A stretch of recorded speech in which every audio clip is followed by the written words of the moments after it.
that.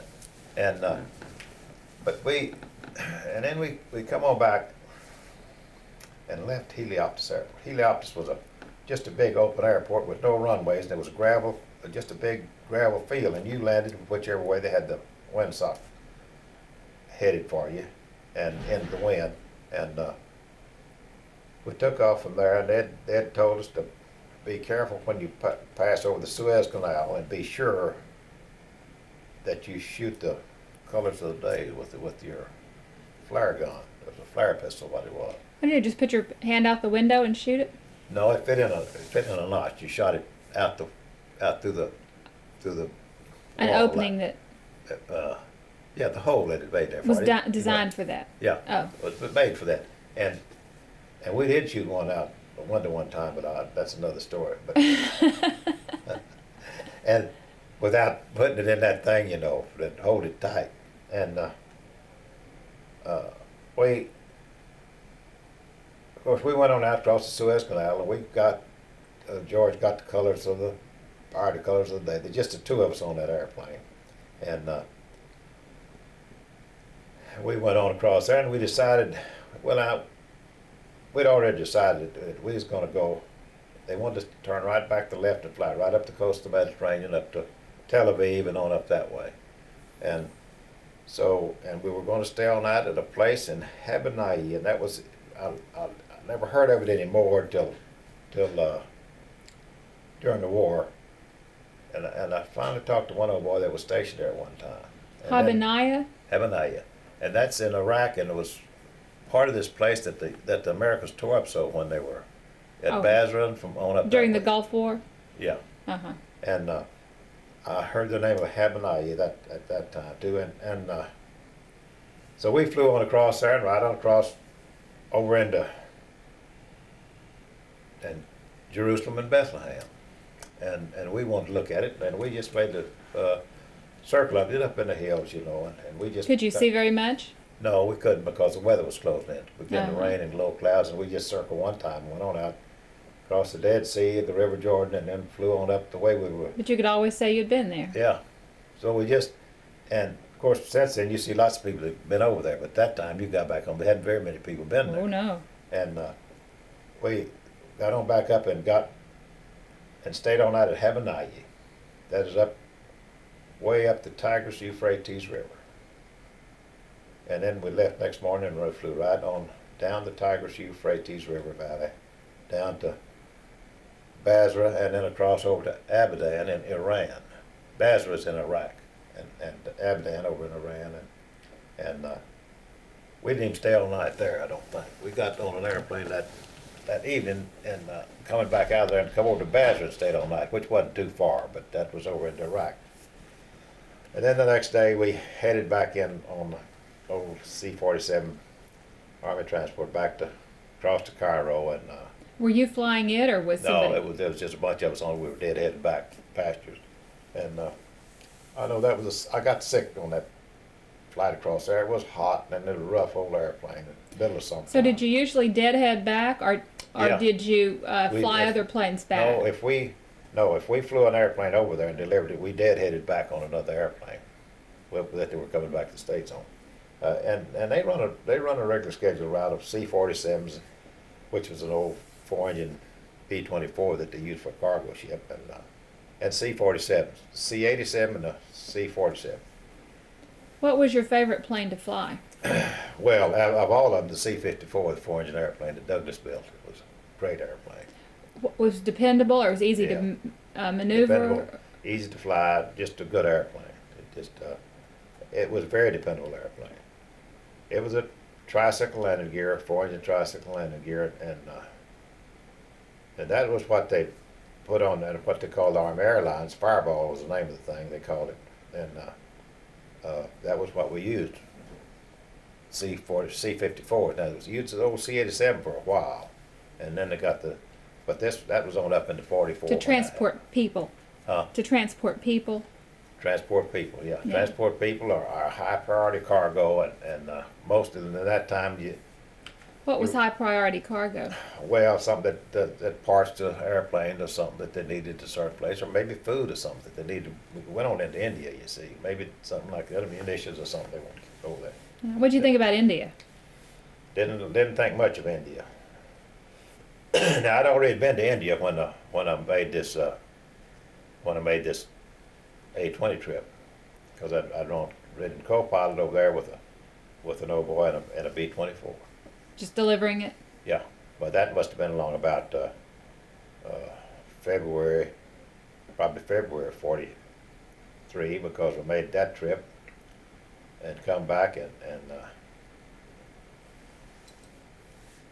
I'm going to get a little bit out of sequence on the story, but when we come back off that B-24 trip, the first one I made overseas like that, completely, I'd made one, other one, a B-34 that we took to Accra earlier with my Jewish pilot, and that was on a trip I made with him. And so what we done, we got back. They need the co-pilot for this B-24, and they put me with an old boy named Willard from out in Arizona. We made that trip to India, and he was a go-get-em pilot. He was a good pilot, but he took all kind of chances and everything. And we got back off that trip, and they had these P-38s, 36 of them out of Palm Springs, and they wanted somebody to pick some pilots to fly them. We walked down to operations, and old Willard wanted to fly one of them, and so I went with him and said I would too.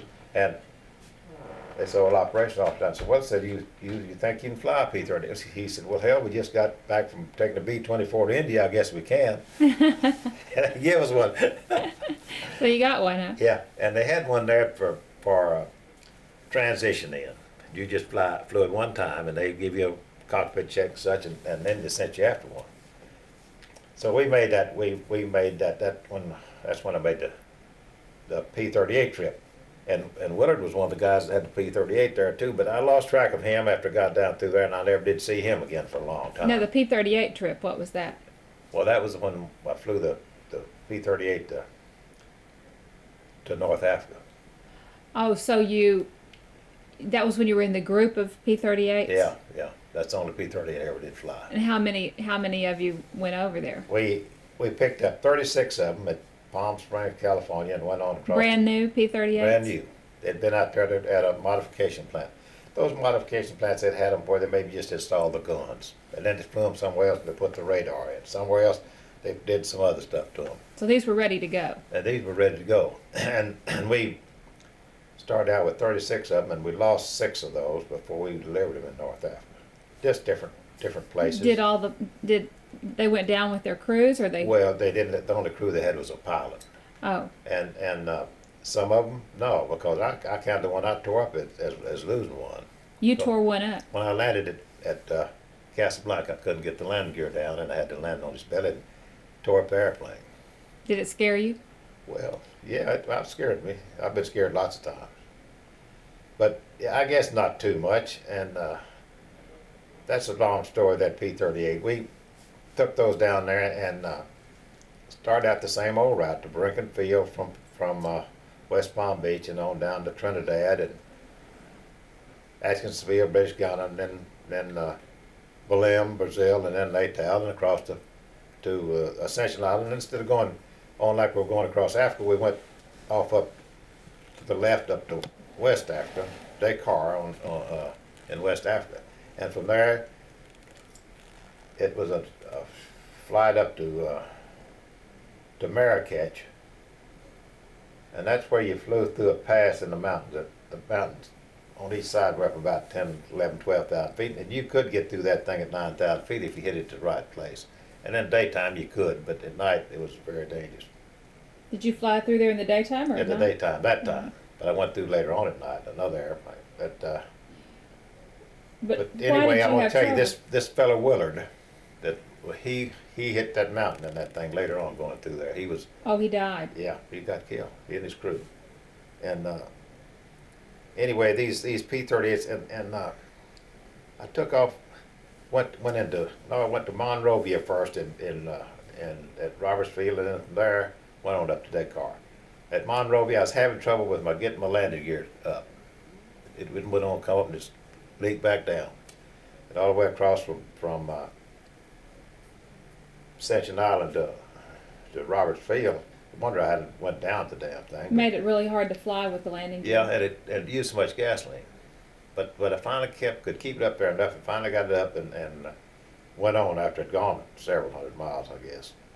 I stand with the flight. Like we had to fly in a flight with the P-38s. We had an A-20 leading with the navigator and an A-20 pushing this. If you went down, he could get you, mark your spot and radios where your location.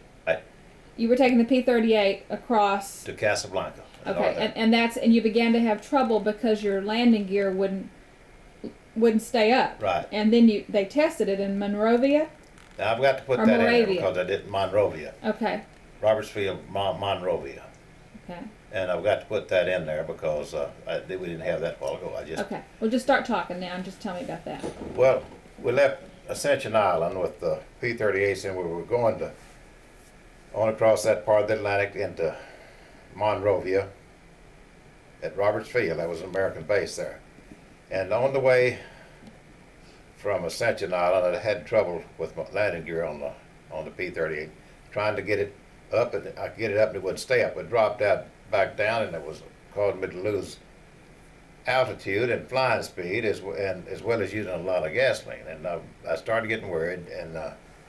But anyway, finally got the gear to stay up and got on into Roberts Field. Well, they decided that they would do a retraction test on the airplane and see if they could find out what was causing the landing gear not to be secure when you raised it. And so in getting ready to do that, I had these two big belly tanks on the airplane. That was the first time they'd used them on the P-38. They had to have them to get the range to get across the South Atlantic with them. And they wanted to be careful with them and not accidentally drop them, accidentally hit that button that would drop the tanks. Now, why would you drop the tanks? Well, you would drop the tanks when you got to combat. So you could maneuver the plane So and you it could wouldn't maneuver be so the heavy. plane, and that was the purpose of it. All They right. were going to use them in combat, and it would escort the bombers on the bombing trip, and they would, before they contact any enemy planes, where they could fly along there at the same speed of the bombers and carry these big belly tanks, and it would get them to the point of the bombing, and then they would drop the tanks and protect the bombers from the enemy fighters. Well, that was the reason that had the belly tanks on there, and they started to pull the retraction test, and they decided that they would take the fuse out of the belly tank wire hookup in it, so they wouldn't accidentally drop them. Did you know they did that? Yeah, and so they pulled the test, and they really evidently didn't do any good. But they done something wrong, because I'll explain a little later.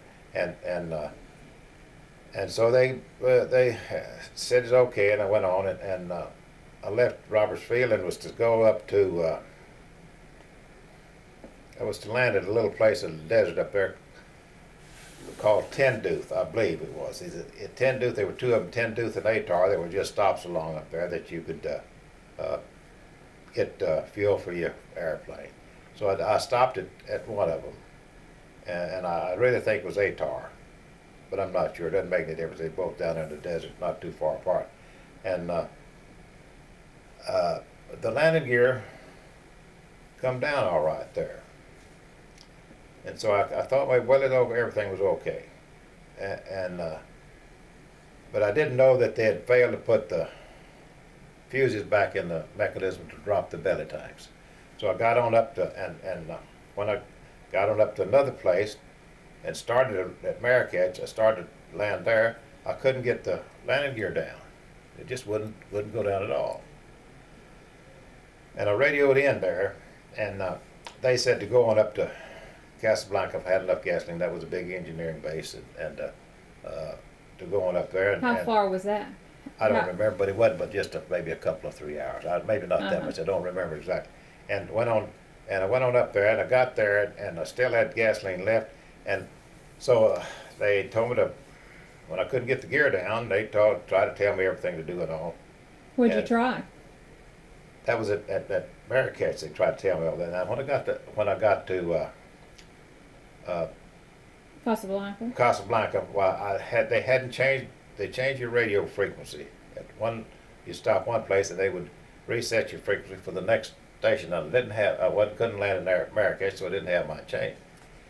But they told me to go on up there and see if they couldn't. They told me what to do about trying to drop it, trying to land it, get the gear down, and I got on up there. Well, they'd already radioed ahead that I was coming with the airplane, and they knew what was going to happen. And they told me that the last contact I had with them, they said you need to jump out of it or land it on his belly. And so I got on up there so they gave you the option. Yeah, and I tried to get the. Of course, I tried to get the landing gear down, and I couldn't get it down. And then I was going to drop the belly tanks, but I couldn't drop the belly tanks. The fuse wasn't in there, and I couldn't drop the belly tanks. So now, why would you have dropped the belly tanks? Because they could have caused an they explosion. were more dangerous. They could have caused an explosion on landing, and they really were about as dangerous when they were empty because the vapor, sparks setting off as they were when they had gasoline in them. But I decided I'd burn all the gasoline out of them that I could. And I couldn't drop them, so I was going to burn all the gasoline out that good. And finally, after I flew all around over Casablanca, the harbor and everything there, and they had a big audience out there. They knew what was going to happen out at the airport because they knew they was going to have to belly land the thing when I got back there. And so I finally flew around there, and they come So back word here. kind of gets out about something like that. People come to watch. And so I moved over to land on the grasses right next to the runway, the gravel. And maybe a paved runway, I don't remember. But anyway, I moved over on the grass. And I brought it in as slow as I could, and I remember the last time I was slowing it down with the flaps and little power on it, and trying to not let it get too slow, but I didn't want to come in too fast with it. And I remember the last time I looked at the airspeed, it was about 70, 75 miles an hour that landed. That's slow. And that's slow. And it just stalled it out really right on the top of the ground, and it didn't slide very far. I stepped it off. It only slid about 75 steps, I think, and bent the props back and knocked the old belly tanks off. But was it a concrete runway or? No, it was a grass runway that I landed on. So it was all grass. Well, that was good. You were lucky. Yeah. I chose that over the regular runway, and.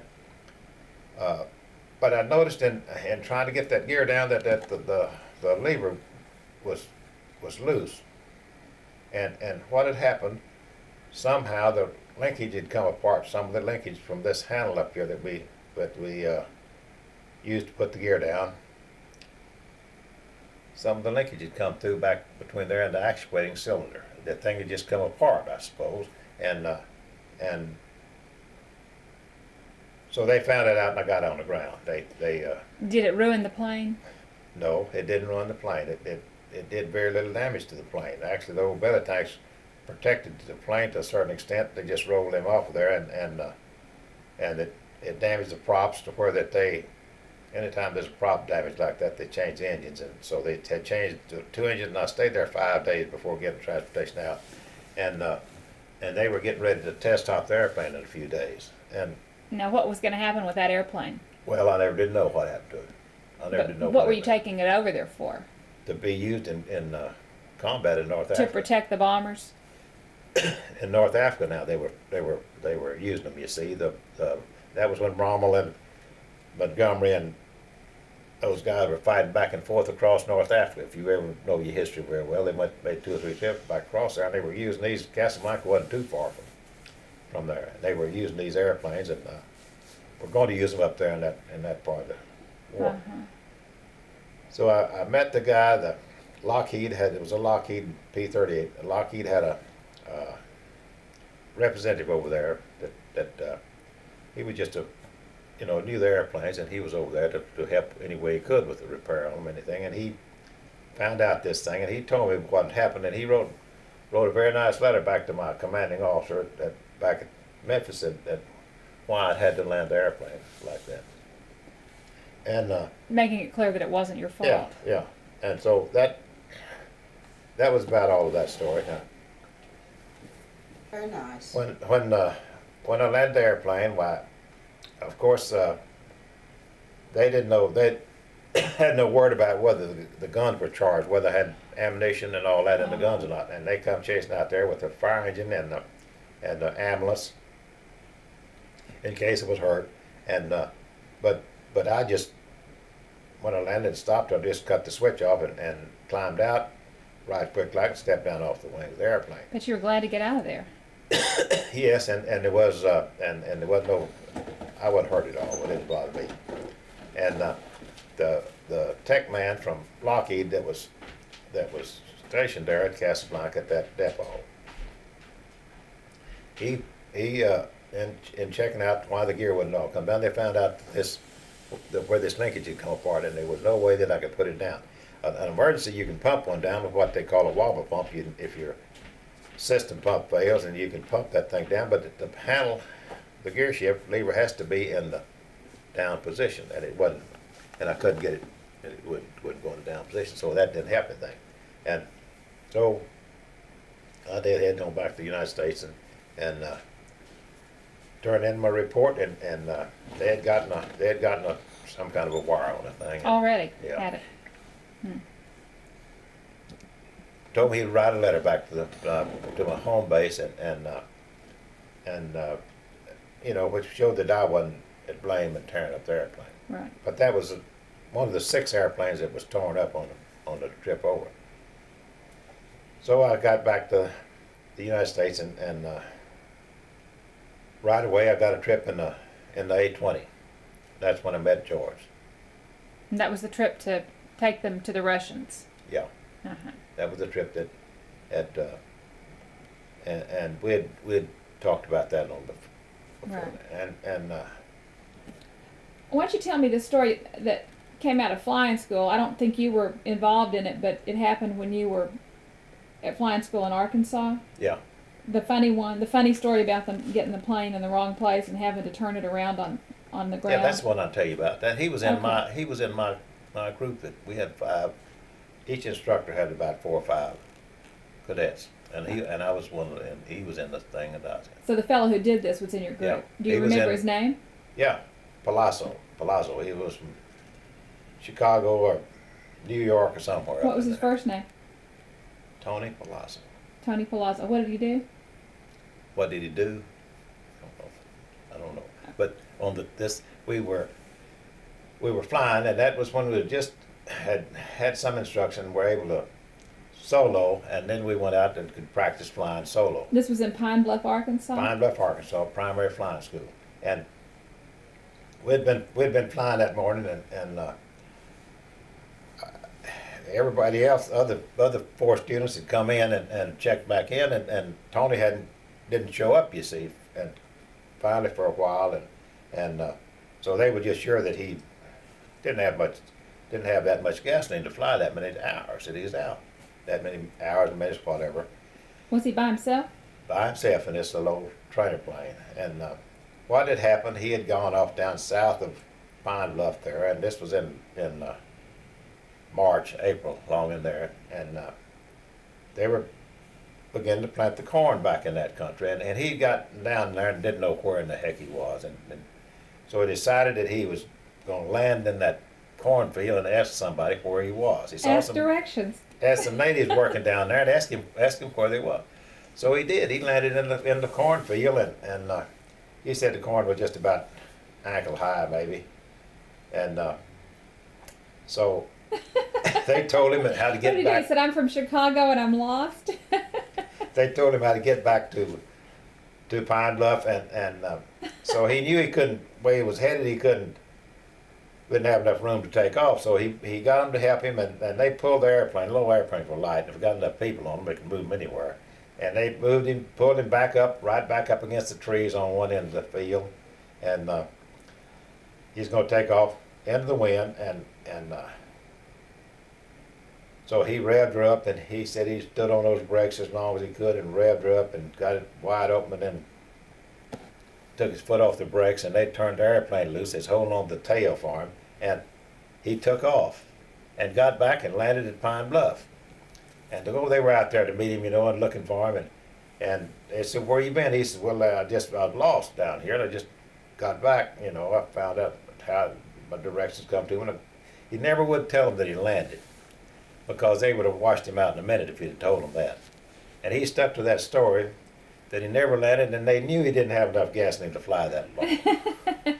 But he stuck to his story, and they didn't do anything about it. And we have a little party every time when at the end of the thing with the instructor, and so he told us and his instructor the story at the party that night. At the end. Yeah, at the end, and he never breathed to anybody else Huh. before that. He knew that if it got out, it's going to wash him out.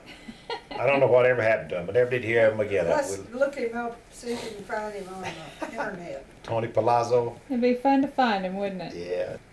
Okay, now you forgot to tell me about something that happened when you and Uncle George decided to Oh, make yeah, your on that detour trip. over the Holy Land. What happened? We'd had enough trouble that morning. That was the same morning that we had gotten stuck in the sand and got off at late from Maiduguri, and we Right. were flying on across to Khartoum, and out in the middle of nowhere, Uncle George opened the canopy he sat back in the back part of the airplane, opened that canopy, and the suction drew his maps out. Oh, And he gosh. lost all of his maps. Just went off the table he was working on right out the window. And it happened that we were close up to where we was going, and using the radio and everything, we didn't have trouble getting Well, in. that could have been a disaster. But I've often wondered what some native probably found that map out there. Goat herders or sheep Yeah, herders yeah, or something. and what he thought that thing was. Would those maps have helped anybody? Any enemy people if they found them? No, No. no. They were probably classified, but they wouldn't have made that much difference. I don't think that they ever gotten them to the right people anyway. But out you got that far. into where you were going without any Got trouble. and checked out some more maps there to complete the trip on. Now, you flew into India several times. Flew into India several times, and at this particular time, I had a B-24, and we were going to Agra, India, with the B-24, and we had stopped at Karachi. We flew across what's now the hot Middle East, where all the oil business is, but that didn't Looked pretty bleak make an then, I impression on us guess. then. You know, we Yeah. flew across Arabia. They just said make sure not land there, because, as well as I remember, they weren't exactly an ally of the Allies Mm-hmm. and Allied powers, and so we landed at Karachi and stayed there. And while I was at Karachi, an interesting thing happened. I was in operations there, and I looked across over there, and about 30 or 40 feet, there's an old boy was sitting there grinning, looking right at me and grinning, and hadn't said a word. And it turned out that he was one of the good friends I'd gone to school with up at NTAC up at Arlington. In college. Ralph Whitman, yeah. And he was over there. He's in the Air Force, and he was over there, and I never saw him again. But another interesting thing about him, he was a radio announcer, got to be when he got back here. And you know, just a year or two after the war, they had what they call right down here at Gauls, they had a Pee-wee team, football team. And so they contacted several teams over the country, and they found one that wanted to play them in what they call the Milk Bowl, and they played it at Cameron Stadium over here, Yo High Field, and Ralph Whitman, this same boy I'd seen in India, was one of the announcers. Oh, for goodness sakes. And here I was 15 miles from him, but I didn't go over there to see him. But you heard it on the radio. Yeah, I heard him on the radio. Huh. So tell me about your we trip left, to India. We left Karachi and went on up to Agra. That's across the central part of India, and landed at Agra, India, and that's right near the Taj Mahal. Did you get to see the Taj Mahal? Got to see the Taj Mahal from there, and then we landed, and we had time, and we went back out there to look at it. And it was a beautiful structure, you know, but that's what some king had built to a monument to his wife that died young or something. I don't remember the story, but it was bedecked with jewels and all of that stuff all over. Was the airport close to the Taj Mahal? Not too far from it. Not too far. Did you, when you went there, have a kind of tour? Did anybody tell you about it, or did you just go there and look on your own? You were just a GI, and you got there, and you went on. They had maybe but it was a tour guide on the inside. I remember one thing, you had to pull your shoes off on the outside and leave them on the outside and walk in your socks. Did you go to any mosque or any temples or anything No, like that? no, and they had some large ones over there. No, Fort Agra was a huge thing. I don't remember the story on that thing either, but I remember it was something that stuck in my mind. And well, you can see lots of things like that. I know. There's one thing I want you to tell me about.